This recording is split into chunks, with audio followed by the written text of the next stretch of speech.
ప్రభువైన యేసుక్రీస్తు ఆ 3 సిలువలు మోయమని చెప్పట్లే, ఒక సిలువ మాత్రమే మనం మోయాలి. మనం ఏ సిలువను మోయాలో అది మనం తెలుసుకోవాలి. ఏ సిలువ పడితే ఆ సిలువ మనము మోయాలి. చాలా మంది పక్కింటి సిలువ మోస్తారు, వాళ్ళ సిలువ వాళ్ళు మోసుకోరు. ఏ సిలువ మోయాలో అది మోస్తేనే మనకు, మన కుటుంబానికి, సమాజానికి, ప్రపంచానికి దీవెనకరంగా మనం ఉంటాం. ఆమేన్. సిలువ అనగా శ్రమణ జీవితం. మరి దొంగల సిలువ మనకి ఏం బోధిస్తుందంటే, ఈరోజు మనం చేసే పాపము, బలహీనతను బట్టి, మన యొక్క దోషమును బట్టి, మన యొక్క అతిక్రమమును బట్టి మనం సిలువ మోస్తే మనకి ఎటువంటి ప్రయోజనము ఉండదు. కురానీయుడైన సిలువ మనకి ఏమి నేర్పిస్తుందంటే, అతడు బలవంతంగా మోస్తున్నాడు సిలువ. ఎలా మోస్తున్నాడు?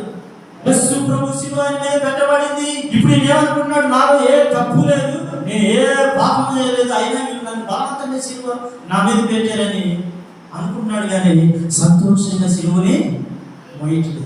ఈ దేవుడే నా జీవితంలో అనుమతి ఇచ్చాడని నువ్వు హృదయపూర్వకంగా అంగీకరించినట్లయితే అది నీకు మధురంగా మార్చబడుతుంది. యేసయ్య సిలువ మూడవది. ఆయన ఎలా మోసాడు? తన ఎదుట ఉంచబడిన ఆనందము కొరకై ఆయన అవమానమును నిర్లక్ష్యం పెట్టి సిలువ శ్రమలను సాగించి తండ్రి అయిన దేవుని కుడిపార్శ్వన ఆశీనుడై ఉన్నాడు. యేసయ్య ఎలా సిలువను మోసాడంటే, తన ఎదుట ఉన్న ఆనందం అంటే మనమే. రేపు ఆయన ఎదుట మనం నిలబడబోతున్నాము.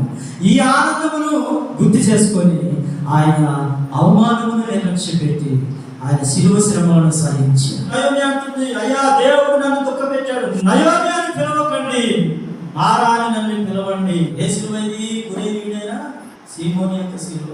శ్రమ వచ్చినప్పుడు సనుగుతూ ఉంటారు, కష్టం వచ్చినప్పుడు.